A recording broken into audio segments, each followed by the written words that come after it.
Bismillahirrahmanirrahim. Assalamu alaikum, my all students. I hope you all are well. आज lecture 7 में मज़मून सिंधी दर्जों टियों में miss Munawwar आप सबको खुशामदीद कहती हैं।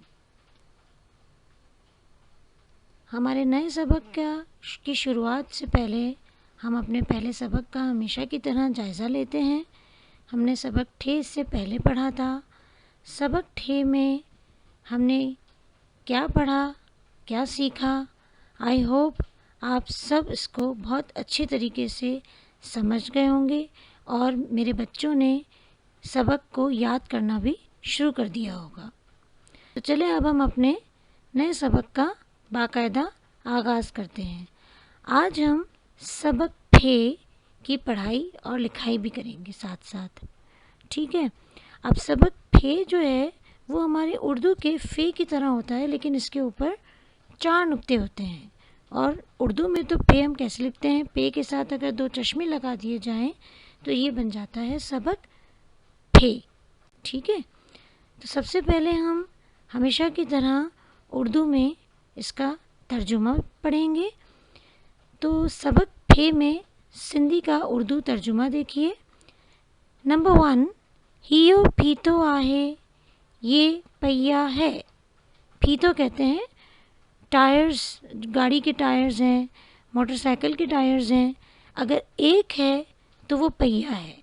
इसी तरह नंबर 2, ही फीथा आहिन, एक से ज़्यादा हैं तो ये पहिए हैं। या फार आहे, ये फांक है। फार कहते हैं एक टुकड़े को, एक जैसे स्लाइस ऑफ ब्रेड, ब्रेड की एक स्लाइस, ठीक है। इसी तरह अगर वाटरमेलन है, वाटरमेलन जब हम उसकी स्लाइसेस में जब इसको काटते हैं तो उसकी एक स्लाइस, सेकंड स्लाइस, दूसरी थर्ड स्लाइस, तो जो उसकी स्लाइसेस बन रही होती हैं that is called in Sindhi फार। और उर्दू में इसको कहते हैं ये फांक है, मतलब ये एक टुकड़ा है। ही फारू आहिन, मतलब एक से ज़्यादा अगर फांके हैं तो उसको हम उर्दू में कहेंगे ये फांके हैं, ठीक है। आई होप बहुत अच्छी तरह आप इसको समझ गए होंगे। हम दोबारा इसको रीड करते हैं। हियो फीतो आहे, ये पहिया है। ही फीता आहिन, ये पहिए हैं। हिया फार आहे, ये फांक है। ही फारू आहिन, ये फांके हैं। हुरूफ के जोड़े लिखो।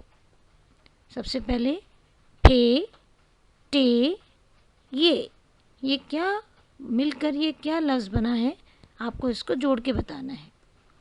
फे, ये, थे, वाव। फे, अलिफ, टे, ठीक है स्टूडेंट्स। इन तीनों हर्फ को जब आप जोड़ेंगे तो ये एक लफ्ज़ बन जाएगा। इसको पहले जोड़ के देखिएगा, फिर इसको पढ़ेंगे कि ये क्या अल्फाज, ये क्या बना है। अब हम हुरूफ को तोड़ना सीखेंगे। तो आइए सीखते हैं कि हुरूफ को कैसे तोड़ा जाता है। सबसे पहला लेटर वर्ड है आपके पास फारवा। इसमें ज़रा गौर से देखिए टोटल कितने हर्फ शामिल हैं। फे, अलिफ, रे, वाव, अलिफ।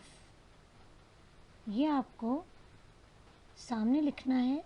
इससे आपको पहचान होगी कि इस अल्फाजों को कैसे बनाया जाता है और कैसे पढ़ा जाता है। इसी तरह सेकंड लेटर वर्ड है फाटक। थर्ड लेटर वर्ड है फारू। आई होप आप समझ गए होंगे। आइए इसके बाद हम अपने नेक्स्ट वर्क पे चलते हैं, जो है लिखाई करियो।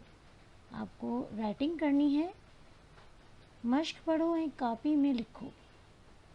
एक्सरसाइज को पहले रीड करना है और फिर इसको कॉपी में आपको लिखना है। हर वर्ड को 2 टाइम्स लिखना है। सबसे पहला लेटर वर्ड है फीथा, देन फाटक, देन फारवा, इसके बाद है फाट, देन फुट्टी, लास्ट वर्ड है आपके पास फारू। जब आप ये 2 मरतबा लिखेंगे तो आपको अल्फाजों की पहचान भी हो जाएगी और नुक्तों की भी पहचान हो जाएगी। ठीक है, आइए इसके बाद सबक फे के अक्खर मायने मीन्स मुश्किल अल्फाज जो हैं उनके जो मायने की तरफ चलते हैं। पहला वर्ड है फुट्टी। फुट्टी का मतलब होता है कपास, इंग्लिश में हम इसको कहते हैं कॉटन। ठीक है, और सिंधी में इस कॉटन को फुट्टी कहा जाता है। उर्दू में इसका मीनिंग है कपास। इसके बाद है फाट। फाट कहते हैं शगाफ।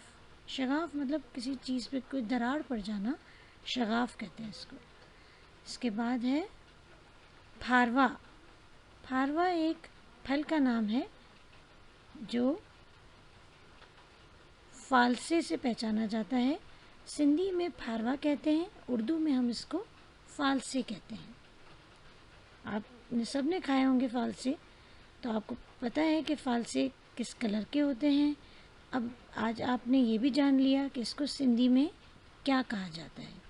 ठीक है, इसके बाद लास्ट वर्ड है हमारे पास फाटक। फाटक आपने ट्रेन्स की तरफ जो आपने देखा है, इसका जो स्टॉप होता है इसको फाटक कहते हैं। इसी तरह किसी भी जगह का कोई ऐसा स्टॉप जो हमें रास्ते में नज़र आए वो है फाटक। ठीक है, आइए अब आज हम सबक फे की नज़रसानी करते हैं कि आज हमने सबक फे से कितने नए नए हुरूफ बनाने सीखे, उसको लिखना सीखा, इसके मायने हमने जाने। तो पहला लफ्ज़ है हमारे पास फुट्टी। आपको मैंने बताया इसका मतलब है कपास। ठीक है, इसके बाद है फारवा मीन्स फालसे, फार, इसके बाद है फाट, फाटक, फीथो, फीथा। फीथो एक पहिए को कहते हैं और फीथा एक से ज़्यादा पहियों को कहते हैं। आई होप स्टूडेंट्स आपको सबक फे बहुत अच्छी तरह समझ आ गया होगा। यहाँ पर हमारा मिकाते अव्वल मुकम्मल हो गया। मैं आप सबसे उम्मीद करूँगी कि काम की लिखाई के साथ साथ आप अपने काम की लर्निंग की तरफ भी तवज्जो दे रहे होंगे, जिससे आपको सिंधी के अल्फाज हमेशा के लिए ज़हन नशीन हो जाएंगे। मुझे उम्मीद है मेरे बच्चों का बहुत अच्छा रिज़ल्ट होगा। अपने काम पर तवज्जो दीजिएगा। मिकाते अव्वल यहाँ हमारा मुकम्मल हुआ। Stay home, stay safe. अल्लाह हाफ़िज़।